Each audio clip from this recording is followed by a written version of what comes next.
I'm just asking a curiosity question, follow up from that one. And it's about letting the conviction that there are objects and matter go.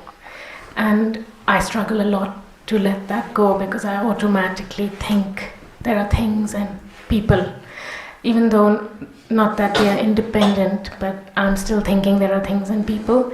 And I wanted to just follow up on that description of when someone dies. So when someone is alive, I know them by seeing them, by hearing them, so all the perceptions, and then if I hug them or something, so I have an experience like that. And then when they die, I'm washing the body, for example, and I'm preparing it for burning, and then I see the body burning, right? And I will put the stick on the head in Hinduism to break the skull. All these are perceptions, only perceptions. So it's a concept in my mind that, the person was alive and now the person is dead. Actually, it's all only perceptions that I'm registering.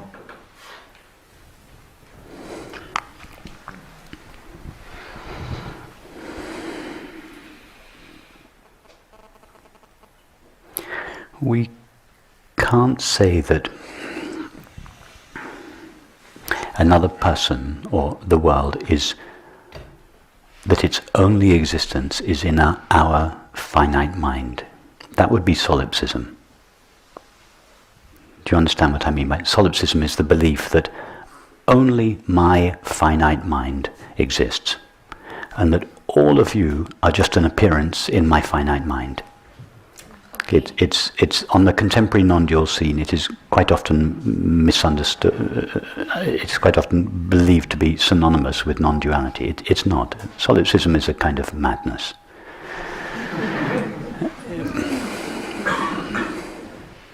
So just to repeat, it's believing only my mind. Believing that only, no, not your mind, my mind. Yeah, there's only my mind. You are just an appearance in my mind. All you are is an appearance in my mind. You don't have no thoughts apart from the thought that I am having. The only perception there is the perception that I am having. And that all of you are just a perception in my mind. And the fact that we seem to be talking and it appears that you are having feelings, and not at all, you are not having feelings or thoughts because you are just an appearance in my mind. This is not non-duality.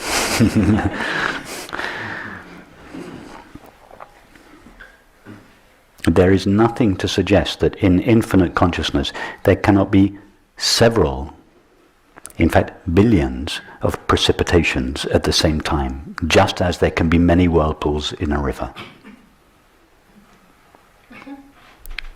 The stuff that each precipitation is made of is the same. Each precipitation collapses, or is a localization of the same infinite field. It is one field.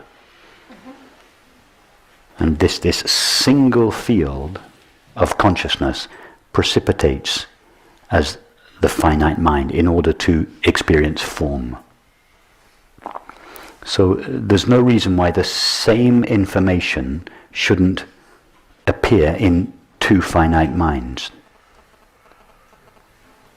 Yes? And I'm good with that. No, I realize you're good with that. So for instance, now there could be 80 finite minds, and this room could be appearing in each of those finite minds. Yeah. So each finite mind is drawing the same, or not exactly the same, but similar information from the collective field. Yeah. And therefore we all experience the same room. It's because our finite minds are all informed by the same source, by the same field. They're all precipitations of the same field.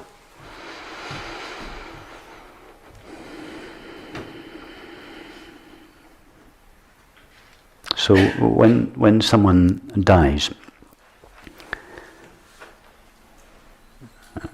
that particular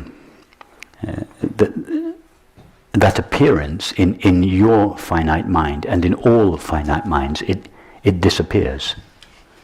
The body remains for a while, but the life force is not there. But you see, when you say the body,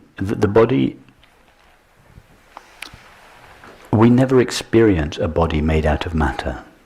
No, I mean, but the view or the sensation of the dead body is there. But that's mind. That's an image in your mind, and an image in many people's minds. It's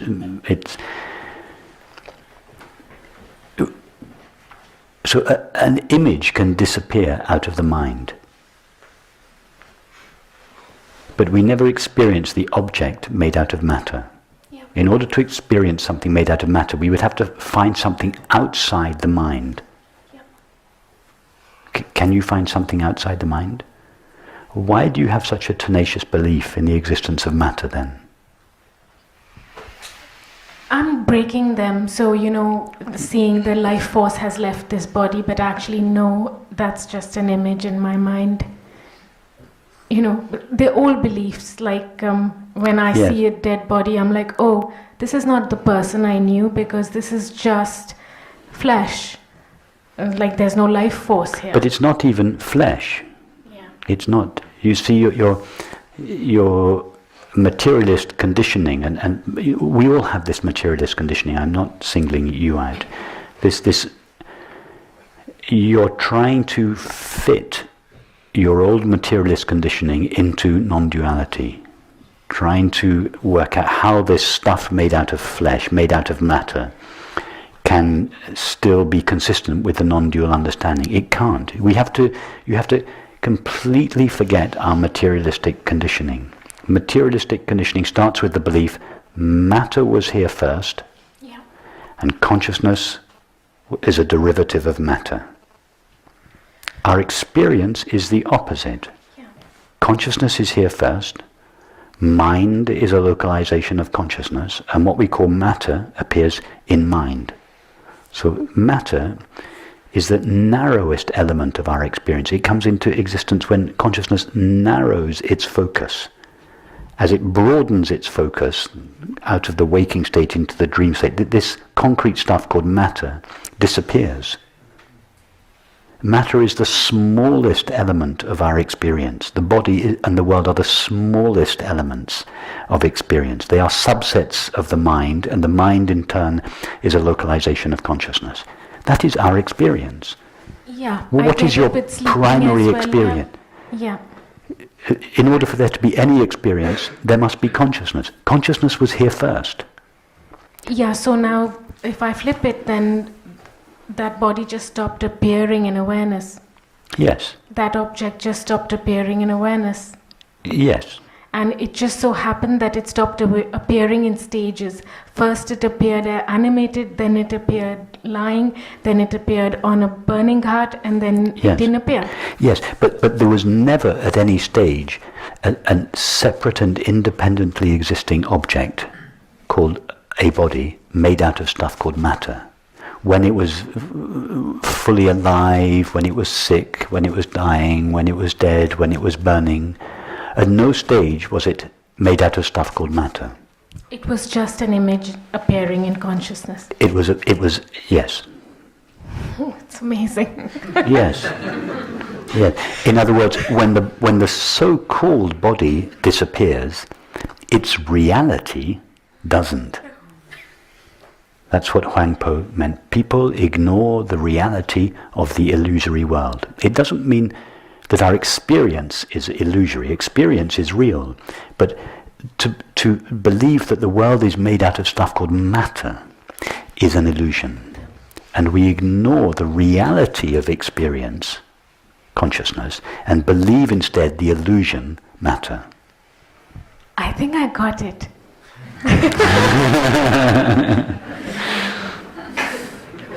You see, it's a reversal in the way we think. We have to replace the matter model with the consciousness model. Yeah. We cannot fit non-duality into the matter model. We have to start again. We have to start with our experience, because experience must be the test of reality. What is the primary element of our experience? Consciousness. Yeah. So if we want to build a model of experience, if we want to build a paradigm, then we have to start on solid ground. We have to start with our experience. If you start with a concept, everything you build upon that will only be as good as your starting point. Yeah. It's like a house of cards. It's like a house, exactly, it's like a house built on sand. Yeah. So we have to go back and back and back. What is my primary experience, my primary irreducible experience? By irreducible, I mean we can't go further back in our experience. It's consciousness. Okay, so start there. There is consciousness. I am consciousness. Everything that appears in me. It's mind-blowing.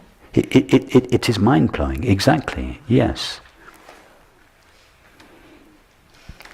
You know,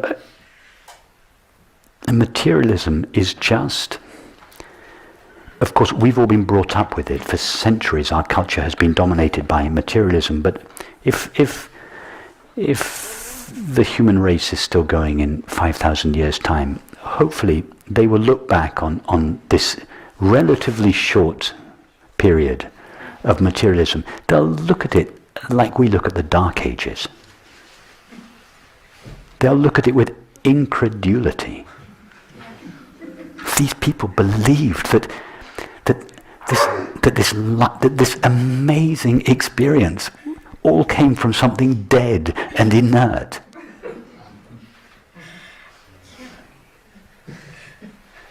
They won't believe it. You know, it's a big flip.